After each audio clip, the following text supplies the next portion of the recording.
तो फिर बाप आते हैं, उसे संगम कहा जाता है।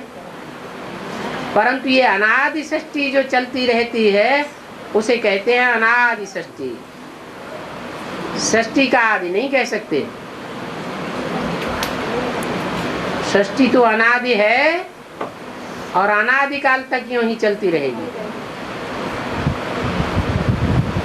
और ऐसे से हो जाएंगे जैसे माखन से चूल निकल जाएगा। मक्खन से जैसे बाल निकलता है, ये साफ हो जाएगा, ऐसा बात क्या? ऐसे हम इस विकारी षष्ठी को, पतित तमो प्रधान दुनिया को क्रॉस करके चले जाएंगे। हमको कोई तकलीफ नहीं होगी।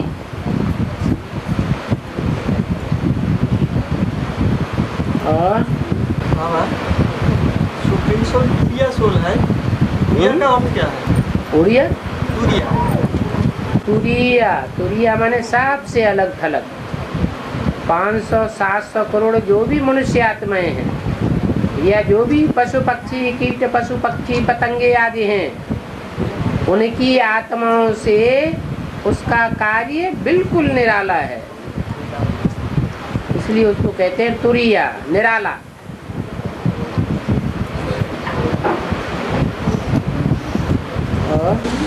बाबा जो होली का त्योहार जो बाहर के देश में जो मनाया जाता है उससे क्यों मनाया जाता है? आपका मतलब क्या है?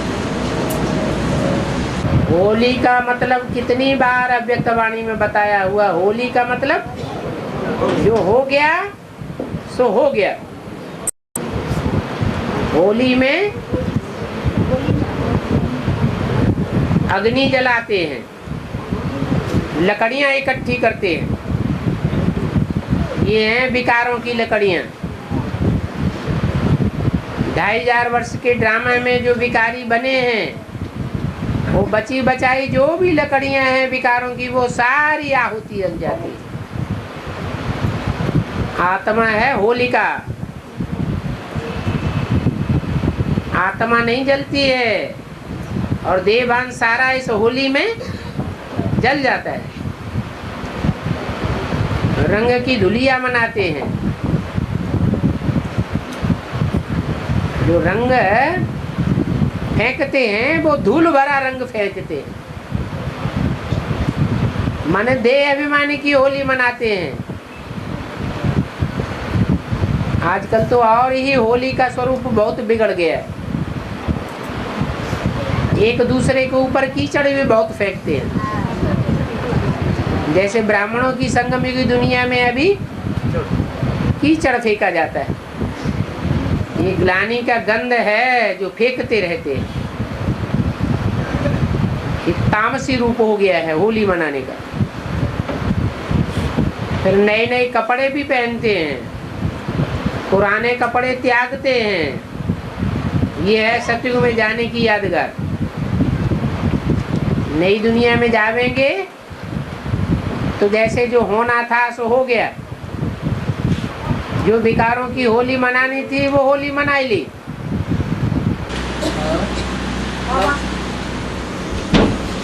जो प्रकाश मोदी दादी जो शरीर छोड़ दिया, उसको सोल अभी कहाँ किसको अंदर में पाठ बचा था? जो भी ब्राह्मणों की दुनिया में बेसिक में चलने वाली ऐसी आत्माएं हैं जिनको एडवांस पर निश्चय नहीं हुआ और बेसिक की बातों पर निश्चय रहा। लंबे समय तक उन्होंने ऐसा ही पार्ट बजाया, तो अंत मते सो गति कैसी होगी? एडवांस की गति होगी या बेसिक जैसा पार्ट बजाया वैसी ही गति होगी? तो मम्मा बाबा का जैसा पार्ट चला है वैसी गति उनकी हुई। तो कोई न कोई में प्रवेश करके मम्मा बाबा की तरह पार्ट बजाते हैं। और बाबा वो बोल रहे हैं जो लड़का होकर जन्म हुई है, और उस दिन गए थे वो बेसिक में मुरली समय में, तो बोला है जो लड़का होकर जन्म हुई है। अब उनके कहने से ही बात मान ली जाएगी? वही तो सब हंसी खुशी मना रहे, बोलते बेटा हो गया, बेटा हो गया। कोई बात का आगा पीछा होना चाहिए। भक्ति मार्ग और ज्ञान मार्ग में अंतर क्या है? भक्त किसे कहा जाता है? जो अंधश्रद्धा अंधविश्वास की बात को बिना किसी कारणकारी का विभेद किए मान ले कि वो ऐसे कहता है, तो वो बात हम सुन रहे हैं, दूसरों को सुना रहे हैं, बड़ी सभा में सबको एडवर्टाइजमेंट कर रहे हैं, तो ज्ञानी हुआ या भक्त हुआ? ये तो भक्तों की बात हो गई। जिस बात का कोई मतलब ही नहीं है, उस बात को हम चारों तरफ फैलाएं क्यों? अपनी भी बुद्धि खराब करे, दूसरों की भी खराब करे। और स्त्री पुरुष दोनों पाप करते हैं, तो स्त्री लोग का अग्नि परीक्षा देना पड़ता है, पुरुष को क्यों नहीं देना पड़ता है? मैंने पुरुषों को अग्नि परीक्षा नहीं देनी पड़ती है? ये तो कोई बात नहीं हुई। जितने भी पुरुष हैं वो परीक्षा नहीं देते हैं विकारों की क्या? स्त्री के तरफ स्त्री तो अग्नि परीक्षा देना पड़ता है। अरे वो सीता माने आत्मा, तुम सब सीताएं हो, कोई एक सीता की बात नहीं है। सब सीताएं अग्नि परीक्षा से गुजरती हैं।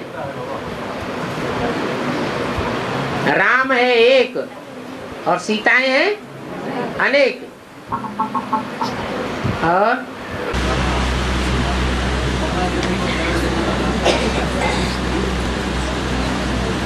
सतयुग में और त्रेता में वहां अलग से गुरु नहीं होता है। जो बाप होता है वही गुरु होता है, वही परंपरा विक्रमादित्य तक चलती रहती है।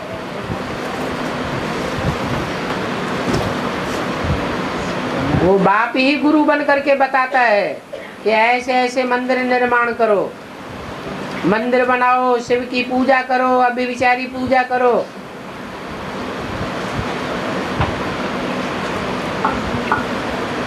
और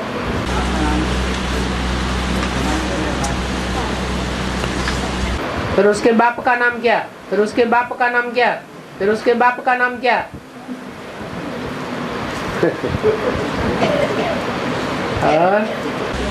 बाबा रामायण में बोल दिया जगतम पितरम वंदे पार्वती परमेश्वरम, तो क्लैरिफिकेशन क्या है? करेक्शन क्या है? क्लैरिफिकेशन क्या है?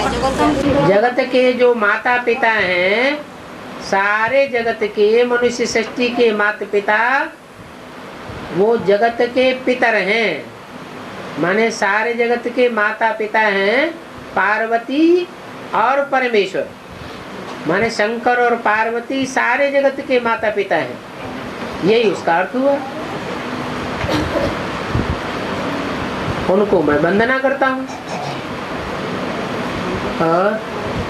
बाबा काशी पर्वत में सजा खाने का राज क्या है बाबा, और सजा कैसे होगी बाबा, समझाएंगे? काशी करवट में जो करवट खाने जाते हैं, फैसला कर लेते हैं कि हम काशी करवट खावेंगे, वो एक शिव के ऊपर जाकर अर्पण हो जाते हैं। समझते नहीं हैं, बिना जाने बिना समझे शिव पर अर्पण हो जाते हैं जाकर। वो बात भक्ति मार्ग की है या ज्ञान मार्ग की है? भक्ति मार्ग की। और भक्ति मार्ग का फाउंडेशन असली कहाँ पड़ता है? संगम युग में फाउंडेशन पड़ता है। यहाँ अभी जो भी अर्पण हो रहे हैं वो सब काशी करवट खा रहे हैं या निश्चय अनिश्चय का चक्र चलता रहता है उनको। शिव कौन है? मैं जो हूँ, जैसा हूँ, जिस रूप में पार्ट बजा रहा हूँ, ऐसा दृढ़ पक्का निश्चय होकर के सरेंडर हो जाते हैं या कुछ संशय बना रहता है? हैं? संशय बना रहता है, घड़ी घड़ी संशय आता है। इसलिए पूरे पाप भस्म नहीं होते, फिर नए सरे पाप करना शुरू कर देते और 100 गुना पाप चढ़ने लग पड़ता है। और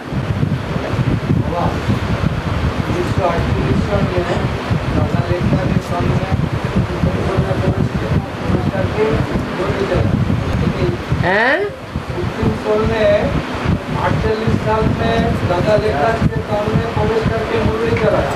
उसके काम में प्रिंसिपल राव की बात 3 साल क्यों लग गया? ब्रह्म कुमारी विश्वविद्यालय लिखने में 3 साल क्यों लगा? कोई भी काम जो शुरू होता है एकदम थोड़ी शुरू हो जाता है। ये तो ड्रामा ही जो मिसल चलता है।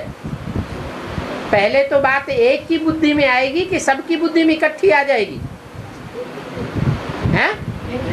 पहले एक की बुद्धि में आवेगी, तो धीरे धीरे वो बात फैलती गई।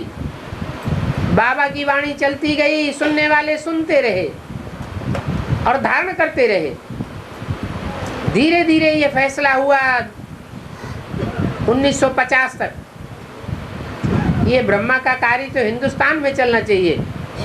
ये पाकिस्तान में तो मुसलमानों का देश है, कोई ब्रह्मा को मानता भी नहीं है, तो वहां से ट्रांसफर हो गए। माउंट आबू में जब बड़ी कोठी मिल गई, जमावड़ा जम गया, तब दिल्ली में आकर के सेवा शुरू हुई। पहला सेवा केंद्र खोला गया, उसका नाम रखा गया आध्यात्मिक ईश्वरी वो प्रजापिता ब्रह्मा कुमारी ईश्वरी विश्वविद्यालय। उससे पहले कोई भी आश्रम का नाम ब्रह्मा कुमारी विश्वविद्यालय नहीं था। धीरे धीरे धीरे धीरे 4-5 साल के बाद कहीं प्रैक्टिकल में शुरू हुआ।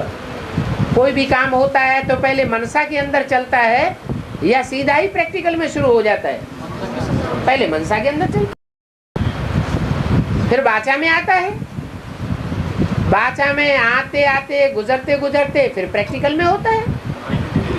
ये तो होता ही है, इसमें कोई अजूबा गरूबा वंडरफुल बात नहीं है कि 3-4 साल क्यों लग गए।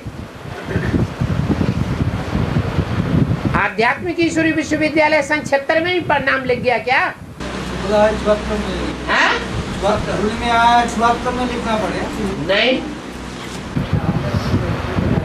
आध्यात्मिक ईश्वरी विश्वविद्यालय नाम तो कंपिल में जाकर के पढ़ा प्रैक्टिकल में। उससे पहले आध्यात्मिक ईश्वरी विश्वविद्यालय नाम था ही नहीं। और बाबा ये दान तो छूटे करा, तो जो दान करेंगे उसका धारणा होंगी, मतलब कौन चीज का धारणा और क्या दान है? एक बार फिर रिपीट करो। ये दान तो छूटे करा, हाँ, तो जो दान करेंगे उसका ही मतलब धारणा होंगी। किसको दान करेंगे? हाँ ये बात क्या बात है? बात है ये दे दान तो छूटे करा। अरे किसको दान करेंगे? तो छूटे ग्रहण। दान मीन्स जो धारणा की बातें है, अगर खुद नहीं धारणा करेंगे तो दान के धारणा, खुद धारणा करेंगे तो दूसरों को दान हो जाता है। हाँ सही बात, 2 बात हो गया। दान का मतलब हो गया जो अपना जो विकारों का दान। किसको करेंगे? अरे विकारों का दान बाबा को देंगे। अरे किसको? बाबा को करेंगे? तो बाबा तो लेंगे। बाबा गरीब है। अरे वो बात भक्ति मार्ग में जब सूरज ग्रहण पड़ता है और चंद्र ग्रहण पड़ता है, तो जो जहाँ जहाँ पानी के घाट होते हैं वहाँ चांडाल लोग आवाज लगाते हैं, दे दान तो छूटे ग्रहण।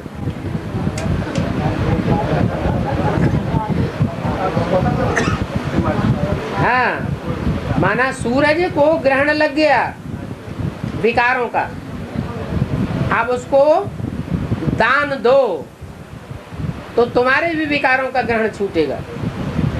ऐसे ही चंद्र ग्रहण लगता है, तो चंद्रमा के ऊपर जब ग्रहण लगा तो भी चिल्लाते हैं दे दान तो उसका छूटे ग्रहण, क्योंकि जब तक उसका ग्रहण नहीं छूटेगा तब तक कोई का ग्रहण छूटने वाला नहीं। क्योंकि वो तो माता पिता के रूप में, हीरो हीरोइन के रूप में पार्ट बजाने वाली आत्माएं हैं, उनको तो सबसे आगे जाना है। इसलिए संगठित होकर के सब वो दान दें। संघ शक्ति कलौ युगे, कलयुग में संगठन की शक्ति ही काम करती है, भगवान की शक्ति भी काम नहीं करती। अकेला चना भाड़ नहीं फोड़ सकता। बाबा हर एक बात है जो भक्ति मार्ग में देखा तो हमारा बंगाल में विशेष करके जो मंदिर में मिट्टी का घोड़ा और हाथी डालते हैं। हाथी और घोड़ा मिट्टी को बना करके मंदिर में रखा जाता है कभी पूजा भक्ति मार्ग में। इसका मतलब हाथी घोड़ा मतलब क्या शरीर भी हाथी घोड़ा को क्या घड़ा माने बुद्ध रूपी घड़ा नहीं, हॉर्स जो चलता है घोड़ा हाथी मंदिर में देता है। अरे ये तो पुरुषार्थियों की बात दिखाई है। कोई पुरुषार्थी हाथी के मिसल पुरुषार्थ करने वाले, कोई पुरुषार्थी घोड़े के मुसल पुरुषार्थ करने वाले, कोई प्रजा वर्ग में आने वाले हैं वो पैदलिया हैं, कोई रथी सवार हैं उनको महारथी दिखाया जाता है, कोई महावीर हैं। ये तो पुरुषार्थियों की कैटेगरी दिखाई गई। मतलब मंदिर में रखा ही जाते हैं। हाँ जी, तो हम ये भगवान का मंदिर है। भगवान के मंदिर में कोई रथी है, कोई महारथी है, कोई महावीर है, कोई घोड़े सवार हैं, कोई पैदल सवार हैं, अलग अलग प्रकार के पुरुषार्थी हैं। दुनिया में दिखाया जाता है जो शिवलिंग होता है, जो शिवलिंग में सारे दिन पत्थर का मूर्ति होता है, शिवलिंग उसमें सभी पानी डालते हैं। उन लोग कहते हैं हमारा संसार में सुख शांति है। उन लोग कहते हैं कि हमारा संसार में सुख शांति आ जाए, हमारे संसार में सुख शांति आ जाए दुनिया सोचते। तो ऐसे भी हो सकता है कि हम जो पाथर बुद्धि वाला बच्चा होते हैं अगर सुप्रीम हम लोग को ज्ञान का पानी डालते हैं ऊपर से।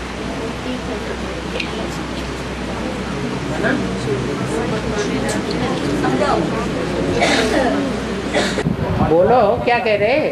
और जैसे हौद में दुनिया का आदमी लोग पत्थर में पानी डालते हैं, पत्थर के लिंग पर पानी डालते हैं। हाँ जी, पानी जो डालते हैं तो उन लोग को मन कैसे सोचते हैं कि हम लोग को सुखी संसार हो जाए। अरे ये कहो कि ये शूटिंग ब्राह्मणों की संगम दुनिया में कैसे होती है? हाँ जी, जो शिवलिंग के ऊपर पानी डालते हैं।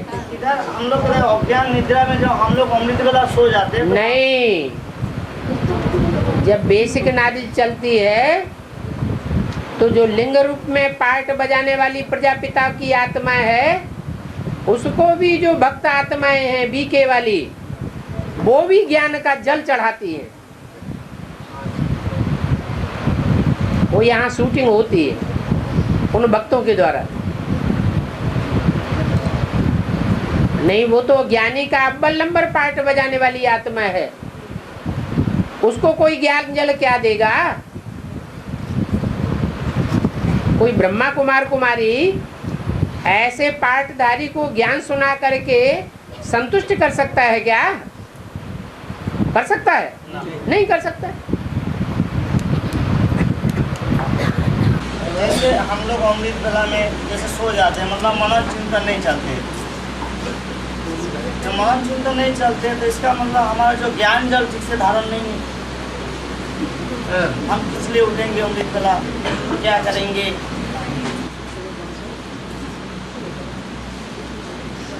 क्या कहना चाहते? मैं कहना यही चाहता हूँ जैसे अमृत वेला में निद्रा उठते हैं हम लोग, जो टूट जाते हैं अमृत वेला करने के लिए, लेकिन क्या होता है आत्मा सोचते हैं, सोचने के बाद कुछ बार सो जाते हैं। इसका मतलब यही है जो हमारा जो पिता परम पिता का जो ज्ञान जल है वो अपना अंदर में जो है ही नहीं, इसलिए हम उठते। तो औरों में क्यों होता है? जो औरों का मंथन चलता है तुम्हारा नहीं चलता? मैं हमारा ही बताएंगे ना, जैसे औरों को चलता तो है। हाँ जी, जो औरों को क्यों चलता है तुम्हारा क्यों नहीं चलता? बात तो सही है। बात ये सही है कि पूर्व जन्मों का पाप का बोझा दादा चढ़ा हुआ है तो मंथन नहीं चलने देगा, और जिनका पाप का बोझा उतर रहा है उनका मंथन जरूर चलेगा। वो जरूर ईश्वरीय सेवा में लगे रहेंगे और उनका मंथन भी चलेगा और बाप उन बच्चों को याद भी करेंगे। जैसे आज हुआ, मैं अमृत वेला जो उठ करके जब बैठा है तो हम सोचे किस लिए उठ रहे हैं। अपनी बात सभा में नहीं करना चाहिए। हम सोचा अपनी बात है इसीलिए बात से ही कर रहा है। लास्ट में बोला 1 लाख, लास्ट ट्रेन 1 लाख चलेंगे, लास्ट में ट्रेन में 1 लाख सूर्यवंशी जाएंगे। तो बात लास्ट ट्रेन में 1 लाख सूर्यवंशी जाएंगे। हाँ, पैसे ये कौन सी मुरली में लिखा है भाई? कोई अव्यक्तवाणी में आया क्या? ना, इस मुरली में आज लास्ट में कौन सी मुरली में आया? एक ट्रेन चलेंगे सूर्यवंशी। एक ट्रेन चलेगी, वो ठीक है। हाँ, जैसे हिंदुस्तान पाकिस्तान का जब खून खराबा हुआ, बंटवारा हुआ, तो पहली ट्रेन जब निकल पड़ी तो निकल पड़ी, और उस ट्रेन में से जो जाने वाले थे वो निकल गए। अब वो ट्रेन चाहे अहमदाबाद से चली हो कराची की ओर, चाहे वो ट्रेन कलकत्ते से चली हो, चाहे वो ट्रेन इलाहाबाद से चली हो, या बम्बई से चली हो, या बंगलौर से चली हो, पहली ट्रेन में जो भी हिंदुस्तान से जाने वाले पाकिस्तान चले गए वो तो चले गए सेफ। बाकी उसके बाद जो दूसरी ट्रेनें चली वो सब खटाखट मारे गए। वो तो आदि का बात हो गया, और वही अंत की बात होनी है। अंत के बाद जब अंत में भी जब ऐसे झगड़ा होगा, मार काट होगी, तो क्या होगा? जिनको खींच होगी, जिनकी बाप से लगन लगी हुई होगी, उनको बाप का तार पहुंचेगा और वो निकल जाएंगे। तो वो 2018 का पहले ही हो जाएगा। अब वो कब होता है ये तो तिथि तारीख नहीं बताई जाती है, लेकिन जो तब तक आराम से चैन की नींद पड़े पड़े सो ले। लेकिन मुरली में ऐसे बोला गया जो लास्ट में जहाँ का उन्हों तहाँ पहुँच जाएंगे, हाँ जी, ऐसे हाँ कि जी। माउंट आबू तक नहीं रहेंगे। तो ये तो आपको 2036 तक होगा लगता है। अब कहाँ कौन पहुंच जाएगा? जिसको शांति धाम में पहुंचना होगा वो शांति धाम में पहुंचेगा, जिसको सुख धाम में पहुंचना होगा वो सुख धाम में पहुंचेगा। माउंट आबू भी नहीं रहेंगे, अब जो जहाँ का होगा, दिल्ली भी नहीं रहेंगे। जो शांति धाम के वासी होंगे वो शांति धाम पहुंचेंगे, और जिनका अच्छा पुरुषार्थ होगा वो शांति धाम से होते हुए सुख धाम में पहुंच जाएंगे। जो पुनर्फंड और বাবা আমি এক মুরলি में শোনা হচ্ছে मुरली में क्या क्या सुना? দোহাই দেনা দোহাই নেনা দোহাই দেনা দোহাই নেনা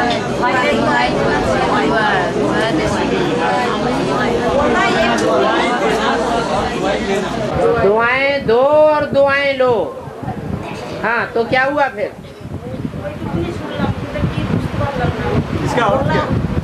इसका अर्थ ये है कि दूसरों के प्रति शुभ भावना रखो और दूसरों की शुभ भावना और शुभ कामनाएं स्वीकार करो। न किसी को दुष्ट बातें बोलो और न किसी की दुष्ट बातों को स्वीकार करो। दुआएं दो, अच्छी अच्छी बातें दो और अच्छी अच्छी बातें लो। इंसान देवी जो है उनकी आंखों में पट्टी बना रहता है, तो इसका बेहद में क्या राज है? इसकी आंखों में इंसाफ की देवी, राष्ट्र इंसाफ इंसाफ की देवी। बेहद में क्या राज है? ये आंखों में पट्टी बंधे रहने वाली बात कलयुग की है या सतयुग की है? ये कलयुग की बातें हैं। इंसाफ वही होगा जो कायदे कानून की किताब में लिखा होगा, और किताब में जो कुछ लिखा हुआ होता है वो सब झूठ होता है या सच्चा होता है?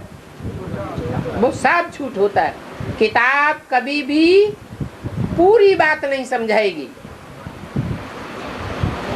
किताब अधूरी होती है, और भगवान का ज्ञान संपूर्ण होता है। भगवान खुद ही जब अपने राइट हैंड के साथ धर्मराज के साथ आता है तो सच्चा फैसला होता है। वो आंखों का अंधा नहीं होता है। बाकी मनुष्यों के जो भी फैसले होते हैं वो सब अंधे के औलाद अंधे द्वारा वो फैसले होते हैं। नहीं तो फिर भगवान को आकर के आखिरी फैसला करने की दरकार ही नहीं। भक्ति मार्ग में जितना सारे देवी देवता हमने देखा, एक ब्रह्मा को छोड़ कर सारे देवी देवता तुमने देखा? देखा हाँ। से हम तक। हाँ। तो 33 करोड़ जितना हम सारे देखा, उसका अंदर एक श्री ब्रह्मा का ही बुजुर्ग को शरीर देखा है और किसी को नहीं देखा है। ब्रह्मा का ही बुजुर्ग शरीर देखा, शंकर जी का बुजुर्ग शरीर नहीं देखा। मजदारी वाला तो लेकिन मजदारी वाला जो ब्रह्मा का ही बुजुर्ग को शरीर देखा। मजदारी मूछधारी शंकर का नहीं देखा। पका हुआ नहीं है, कच्चा। कच्चा भी है, पक्का भी है। वो तो पक्के वालों का भी बाप है और कच्चे वालों का भी बाप है। सफेद दाढ़ी मूछ वालों का भी बाप है और काली दूर मूछ दाढ़ी वालों का भी बाप है।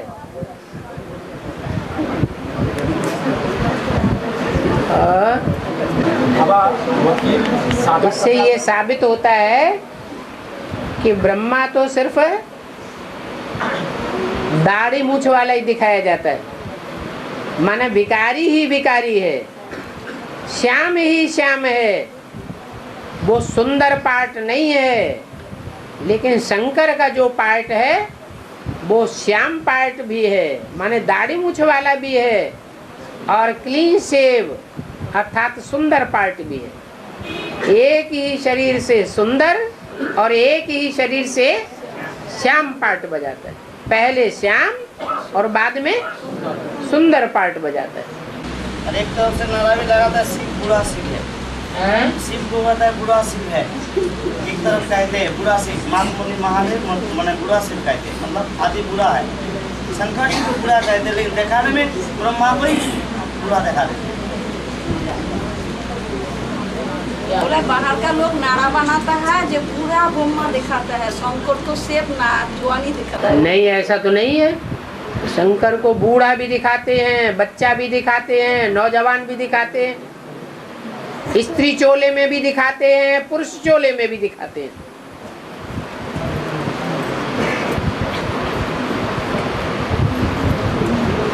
और बाबा वकील लोग सादा कपड़े पर काला कोट लगाते हैं, इसका बेहद में क्या राज है? कोई की वकालत की जाती है। जो आदमी अपनी बात अपने आप नहीं कह पाता है तो उसकी बात कहने के लिए वकील नियुक्त किए जाते हैं।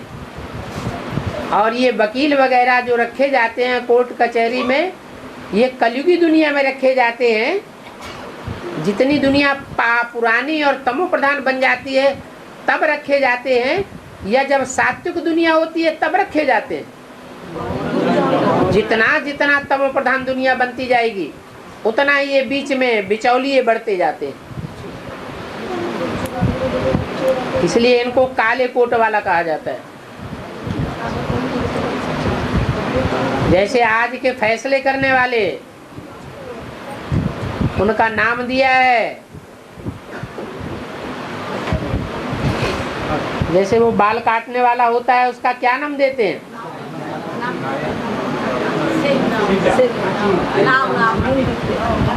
नहीं, हज्जाम। जैसे मुरली में बोला है, आज के जो जज हैं वो ऐसे हैं जैसे हजामत कर देते हैं। जैसे तिरुपति का मंदिर है ना, तो तिरुपति के मंदिर में जो भी जाते हैं क्या करा के आते हैं? अपनी हजामत करा के आते हैं।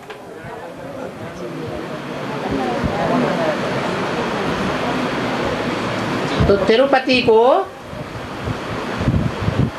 कलयुगी दुनिया की यादगार वाला कहेंगे या सत्युगी दुनिया का नारायण कहेंगे?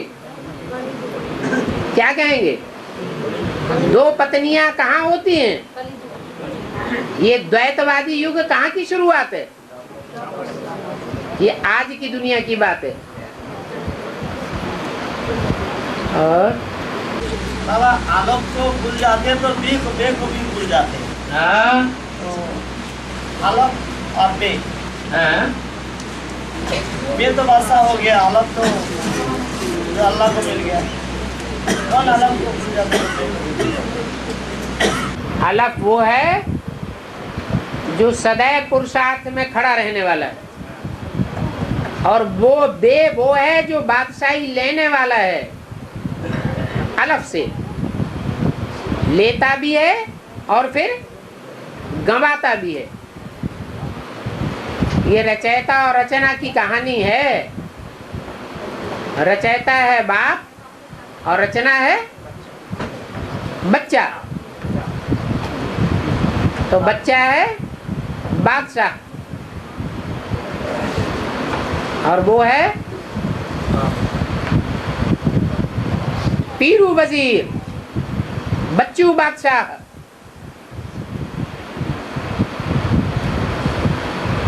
जैसे चाणक्य क्या है, बच्चू है या सलाह देने वाला है? तो सलाह देने वाला है, तो गुरु बन करके बैठता है। और बच्चू कौन है? चंद्रगुप्त विक्रमादित्य, वो हो गया बच्चू, वो हो गया रचयिता और वो हो गई रचना। अलग राम वाली आत्मा को अगर याद बाप, हाँ बाप, राम वाली आत्मा जो बाप याद रहेंगे। राम वाली आत्मा को याद नहीं करना है। राम वाली आत्मा का शरीर और उसमें प्रवेश होने वाली निराकार शिव की सोल, उसको याद करना है। पुरुषार्थ में खड़ी है तो राम वाली आत्मा ही है अलग, तो हम तो उनको वो पुरुषार्थ में खड़ी भी कब तक है? जब तक शिव प्रवेश है तब तक खड़ी है, या उसके बाद भी खड़ी है कि रावण राम बन जाता है, कि राम रावण बन जाता है? राम राम के रूप में संसार में प्रत्यक्ष होता है, वो तब ही प्रत्यक्ष होता है जब सुप्रीम सोल उसमें प्रवेश हुआ साबित होता है। 2018 तक तो प्रवेश होके रहेंगे सुप्रीम कोर्ट। अब ये मतलब नहीं है कब तक रहेंगे कब तक नहीं रहेंगे, लेकिन जब वो आत्मिक स्थिति का अंगूठा कट जाता है तो राम ही क्या बन जाता है? रावण बन जाता है।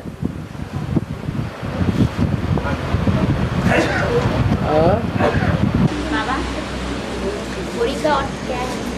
होरी का अर्थ? अभी तो एक माता ने पूछा, तब 5 हो गए थे क्या? बाबा, हाँ, तो अभी अगर मेरा हाथ में स्ट्रीट काट जाए तो मेरा हाथ में तो हम रावण बन जाएगा। अरे इस हाथ की इस अंगूठे की बात है क्या? शास्त्रों में अंगूठा को आत्मा को अंगुष्ठाकार बताया है।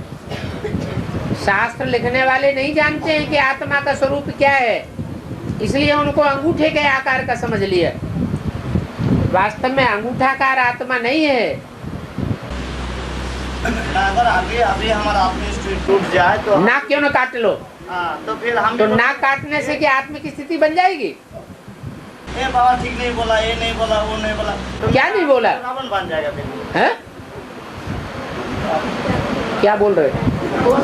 मतलब क्या है? अपना अगर अपनी स्ट्रीट काट गया, हमारा अपना है। क्या काट गया? मेरा अपनी स्ट्रीट काट गया। ये बाबा नहीं है, वो बाबा नहीं है। आत्मिक स्थिति कैसे काट लोगे अपनी? वो तो ऑलरेडी कटी हुई है ही। अच्छा ठीक है।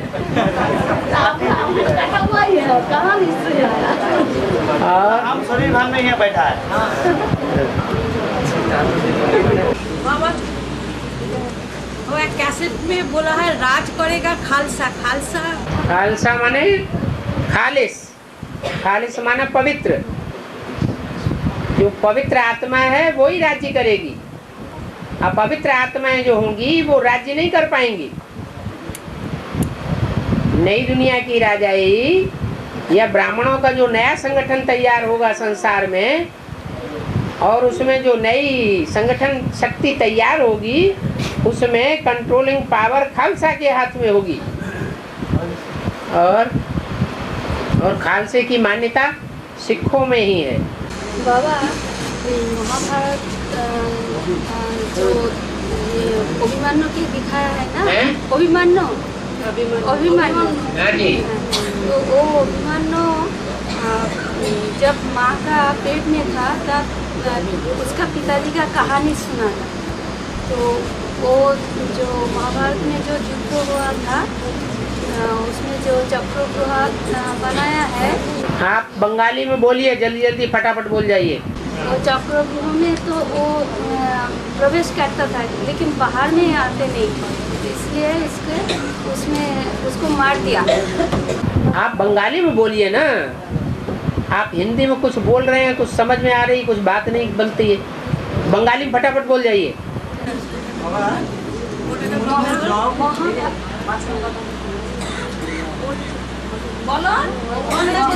महाभारत में जो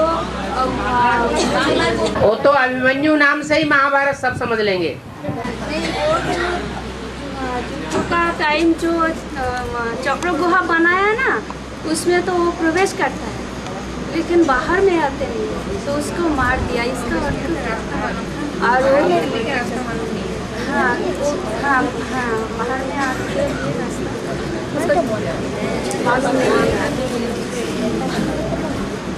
और विष्णु अर्जुन के लेकर उससे भाग गया। क्यों गया और उसका अर्थ क्या? कृष्ण अर्जुन लेकर भाग गया और नारायण जी से बात करने के लिए भाग गया ना। रचा है वो उस टाइम में अर्जुन को विष्णु लेके चला गया। नारायण से बात करने के लिए विष्णु अर्जुन को ले गया, और उस टाइम में वो चक्रों में पेश करने वाला कोई है नहीं, जानते नहीं है। उस टाइम में अभिमन्यु बोला कि हम जानते हैं प्रवेश का रास्ता जानते हैं, किंतु बाहर निकलने का रास्ता नहीं जानता।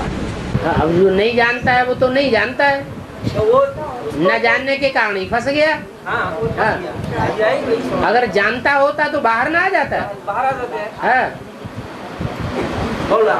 उसका बेहद का अर्थ है। वेद का अर्थ यह है कि जिस काम को पूरा न जानता हो उसे हाथ में नहीं लेना चाहिए। कोई मरीज है, मरीज को हम आधा ठीक करना जानते हो और आधे में हम उसे छोड़ दें तो मरीज तो मर ही जाएगा ना। तो हाँ, तो ऐसे ही वो चक्रव्यूह में घुस तो गया, मारकाट मचा दी, सबके दिल दहलाई दिए, लेकिन अंदर जाकर के बाहर आने का रास्ता ही नहीं मालूम, तो फंस गया।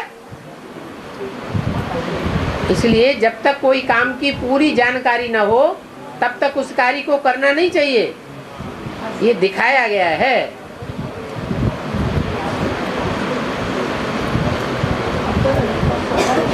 और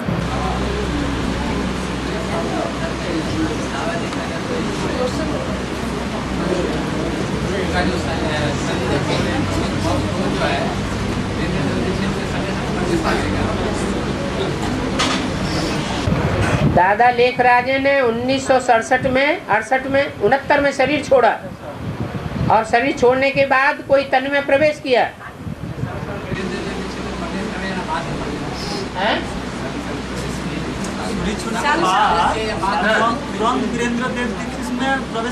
अब ये तो पता नहीं वीरेंद्र देव दीक्षित में प्रवेश किया या किस में प्रवेश किया, लेकिन इतना जरूर है कि शेर जो है उसको जंगल चाहिए।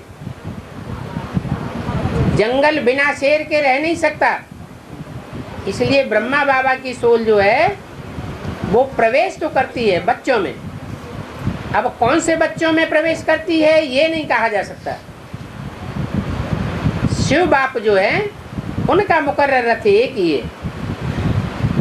दादा लेखराज ब्रह्मा का तन गया तो कोई दूसरे मुकर्रर रथ में प्रवेश कर लिया। पहले गुप्त होता है, बाद में प्रत्यक्ष होता है। जैसे कोई आत्मा गर्भ में प्रवेश करती है तो पहले गुप्त रहती है और बाद में प्रत्यक्ष हो जाती है। ऐसे हुआ।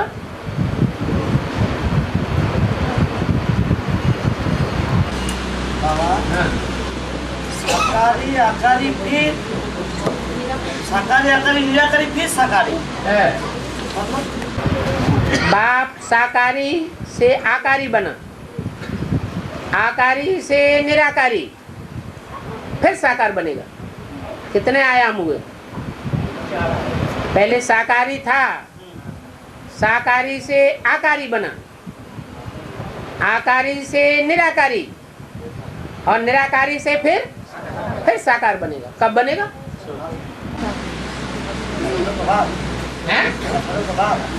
इसके बाद हाँ, शुरुआत में साकारी था, साकारी से आकारी बना। कब? नहीं, बाप आकारी तब से ही बन गया जब से ज्ञान गर्भ में आया, बेसिक नॉलेज में आया और मनन चिंतन मंथन शुरू हो गया। आकारी से फिर निराकारी कब से हुआ? 76 से। निराकारी माने अपने स्वरूप का ज्ञान हो जाए कि मुझे आत्मा का ये पार्ट है, फिर कुछ करने को नहीं रह जाता सिवाय स्वरूप में टिकने की। जितना जितना स्वरूप में आत्मा टिकती जाएगी उतना उतना विस्तार स्वतः ही होता जाएगा। विस्तार में जाने की जरूरत नहीं है, विस्तार में जाने का पुरुषार्थ करने की जरूरत नहीं है। क्या जरूरत है? निराकारी स्टेज में टिकने की जरूरत है। तो जितना जितना निराकारी उतना उतना विस्तार स्वतः ही होता जाता है। अपने अनेक जन्मों की कहानी स्वतः ही खुलती जाती है। और फिर निराकारी से साकारी, साकारी जब राम और कृष्ण की दोनों ही आत्माएं अंतिम संपूर्ण स्टेज को प्राप्त कर जाए, विष्णु चतुर्भुज प्रत्यक्ष हो जाए, तो साकारी हो जाता है। ये बोला बाप साक्षी हो जाएगा और बाप दादा सती हो जाएगा। तो बाप जो निराकार सुप्रीम सोल ज्योति बिंदु है, उसको साकार रहने की दरकार क्या है? जब बच्चे ने बाप समान स्वरूप को प्राप्त कर लिया, फिर बोला बाप दादा सदा, फिर बोला बाप शिव बाबा सदा कायम होंगे इस सृष्टि में।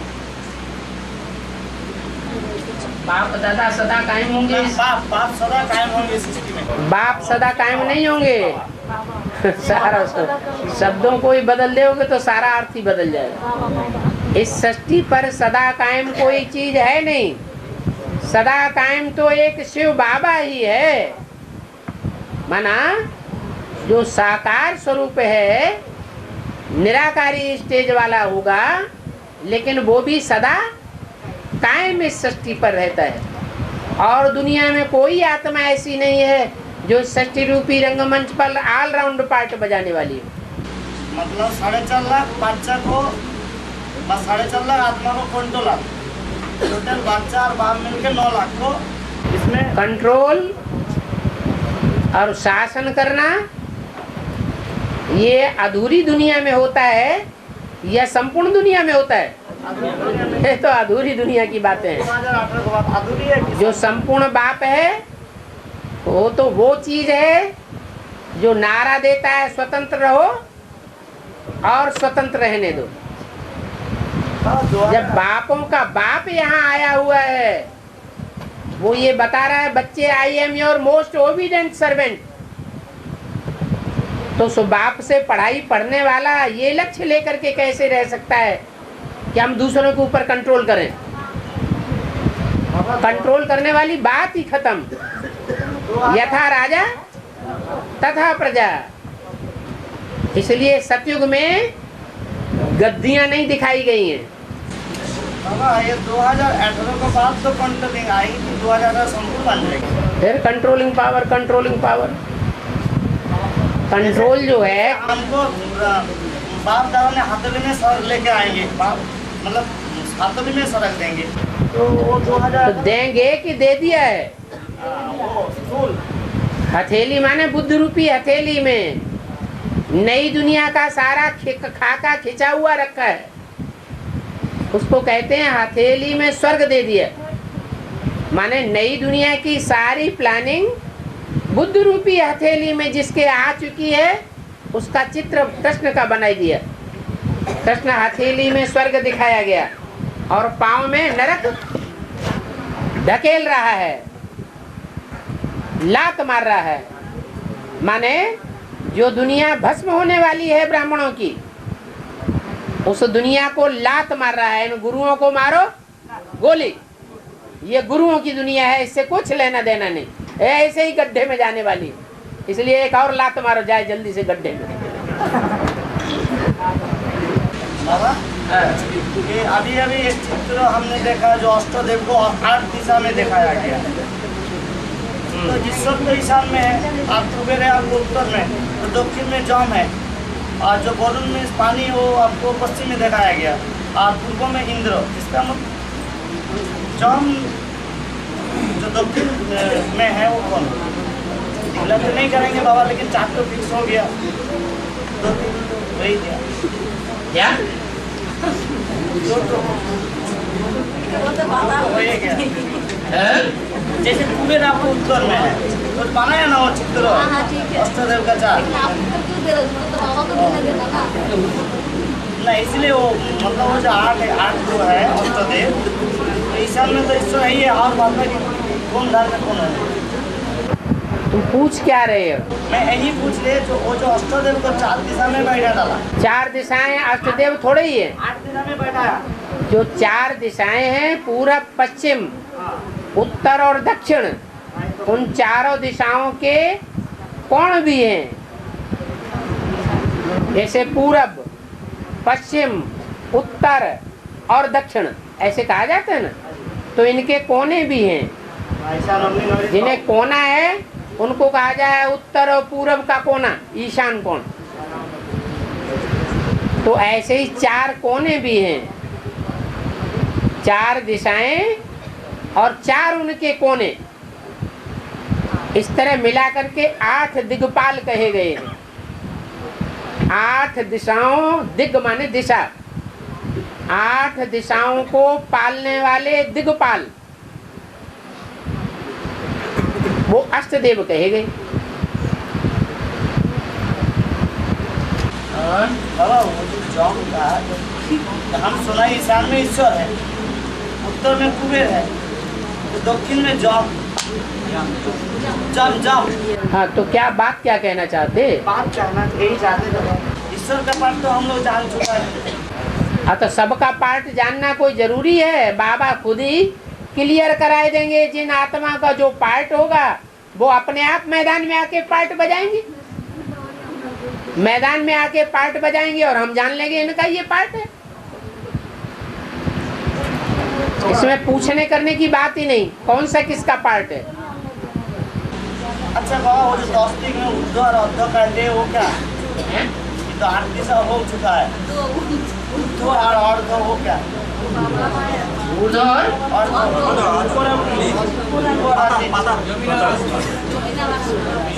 हाँ, तो क्या है? उसको मतलब क्या है?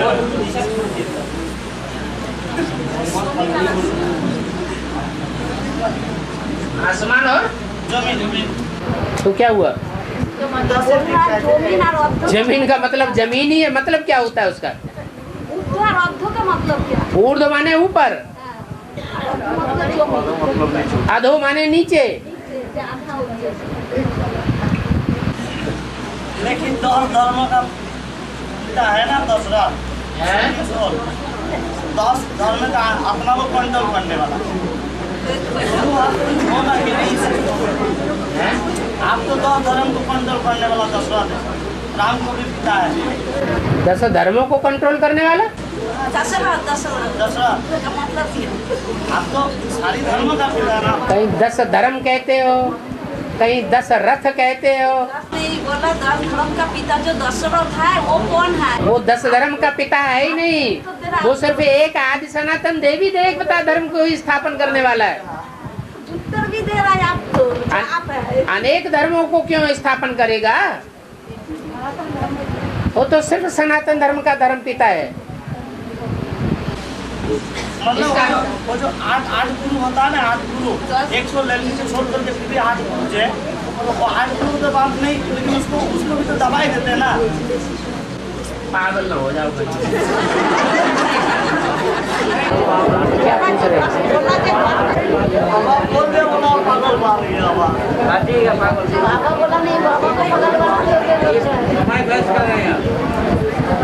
हाँ जी। अव्यक्त वाणी जब चलती है ठीक है। पानी चलाता है, हाँ जी, लेकिन वो बुद्धि से शिव बाप से कंबाइन रहती है, याद में रहती है। याद में रहती हाँ जी, है। लेकिन बाप शिव बाप कहाँ रहते हैं? शिव बाप जैसे बाबा ने बोला है, तुम बच्चे मेरी याद में जितना रहते हो उतना मैं तुम्हारे साथ हूँ। तो प्रवेश तो नहीं करते। हाँ, प्रवेश नहीं करते। गुलजार दादी में शिव बाप का प्रवेश तो हो ही नहीं सकता। अगर शिव बाप का प्रवेश गुलजार दादी में हो जाए फिर तो ये साबित हो जाता है कि बाप सूक्ष्म वतनवासी भी है। सुप्रीम सोल शिव कभी भी सूक्ष्म वतनवासी नहीं होता, उसको सूक्ष्म शरीर ही नहीं है। हाँ, इतना जरूर कहा है, तुम बच्चे जितना मुझे याद करते हो मैं तुम्हारे साथ हूँ। तो ब्रह्मा की सोल भी बच्चा है और वो बच्चा जो सूक्ष्म शरीरधारी है वो गुलजार दादी में प्रवेश करता है। जब प्रवेश करता है तो बहुत पावरफुल याद होती है उनकी। कोई को जब कोई चाहने वाली चीज मिल जाती है तो उसका नशा चढ़ता है या घटता है? चढ़ता है। ब्रह्मा बाबा बचपन से ही गुलजार दादी को अपने नजदीक खींचना चाहते थे और गुलजार दादी भाग जाती थी, कभी भी उनके नजदीक नहीं आई। आखिरी जीवन भर की जो कशिश थी वो शरीर छोड़ने के बाद उनकी मुट्ठी में आ गई और उन्होंने दादी में प्रवेश कर लिया। तो उनका नशा तो दिन दूना रात चौगुना हो जाता है और बाबा की याद भी आती है अच्छी। तो जो बाबा की याद में वो साथ में है, शिव बाप के साथ हैं, इसलिए उनकी बुद्धि ऐसे काम करती है जैसे कि वो साथ ही साथ हैं। जैसे कि कवि लोग हैं, सात्विक स्टेज में रह करके जो कविता करते हैं वो कविताएं सच्ची साबित हो जाती हैं। तो बाबा अभी जो शिक्षा में जो साकार बाप है, तो उनका कोई रोल की बाप दादा का अंदर है? उनका कोई रोल, उनका कोई पार्ट है? रोल किसका? जो शिव बाबा, अभी वो हमारा शिव बाबा है, हाँ, तो शिव बाप और पदार्थ ब्रह्मा ये दो रोल है। शिव बाप का रोल है ज्ञान सुनाने का, वो सिर्फ क्लैरिफिकेशन देने का टीचर का रोल है। उस रोल का नाम ही है टीचर, सुप्रीम टीचर।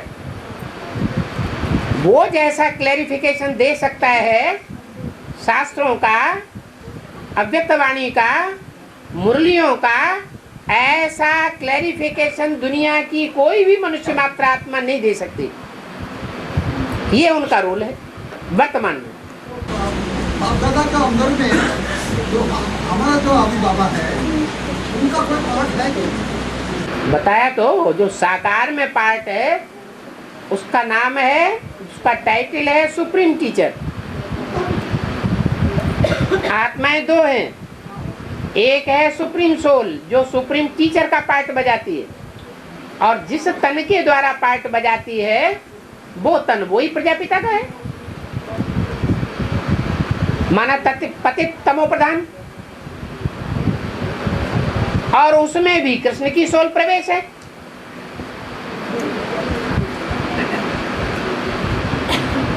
लेकिन दादी गुंडा का अंदर जब जाता है तब तो वो अरे उनकी एक बात अभी पूरी नहीं हुई। हाँ जी,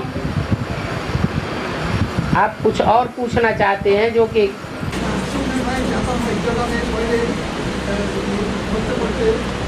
हमको बाप दादा का जो रोल चल रहा है, तो बाप में दो बात है। बाप जब कहा जाता है तो बाप कहने मात्र से ही हमारी बुद्धि में कंसंट्रेशन सुप्रीम सोल के लिए बैठना चाहिए। राम वाली आत्मा की तरफ हमारा कंसंट्रेशन नहीं जाना चाहिए। वो हमारा बाप है, भले साकार शरीर राम के चोले में है, लेकिन हमारा कंसंट्रेशन सुप्रीम सोल के लिए। वो बाप है और ब्रह्मा हमारा दादा है। और हाँ, नहीं, जब दादी गुलजार के अंदर जब बेसिक में थे बोलता दादी और गुलजार के अंदर जब जाते हैं तो बोलते बाप दादा दोनों आ रहा है, वही बोल बाप दादा दोनों आ रहे हैं ऐसे नहीं बोला किसी अव्यक्तवाणी में, सिर्फ बोला जाता है बाप दादा। इसका मतलब ये है कि जितना ही ब्रह्मा की सोल याद करती है सुप्रीम सोल बाप को, उतना ही वो सुप्रीम सोल बाप के साथ है। माना दादा वाली सोल जो सृष्टि का पहला पत्ता है, वो पहला पत्ता जैसे कि दादा है, बड़ा भाई है, वो दादा है, और जिसकी याद में बैठा हुआ है गुलजार दादी में, वो है बाप। इसलिए बाप दादा कहा जाए। जितना मुझे याद करते हो उतना मैं तुम्हारे साथ हूँ। तो जब साथ है तो साथ ही साथ नाम लेना चाहिए ना, तो नाम हुआ बाप दादा।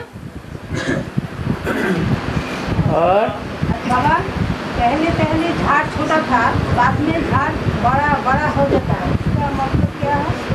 पहले 2 पत्ते निकलते हैं, फिर 4 पत्ते निकलते हैं, फिर 4 से 8 निकलते हैं, फिर मल्टीप्लाई होता रहता है।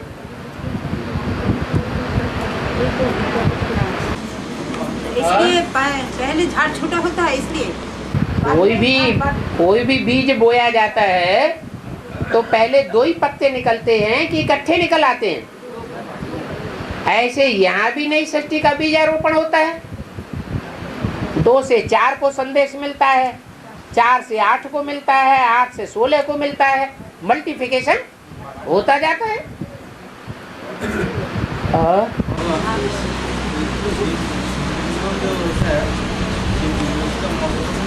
दाग देता है और उसका बीच में बिंदु देता है।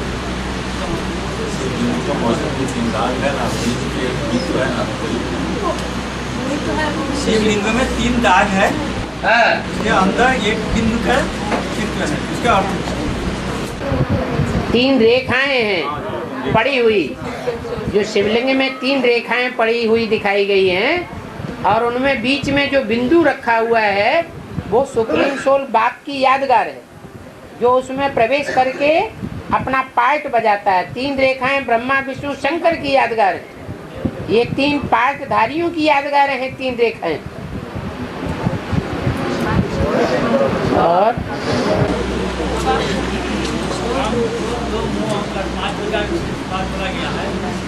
बाबा ने बोला है कि मैं हमको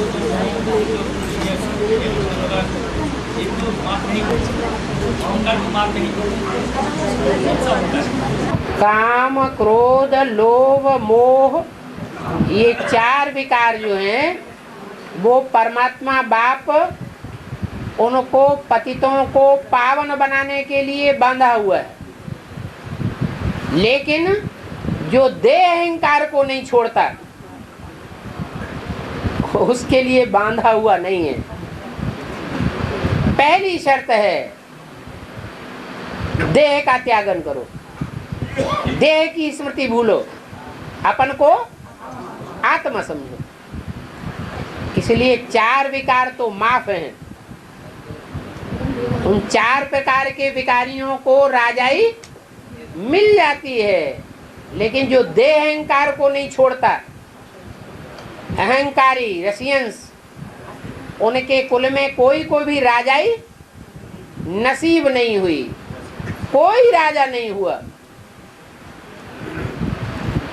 भगवान राजाई देता है, कैसा भी कोई पतित से पतित आत्मा क्यों न हो, सबको राजाई देने के लिए बांधा हुआ है, अगर पुरुषार्थ करे तो। लेकिन अहंकारियों को राजाई नहीं मिल सकती।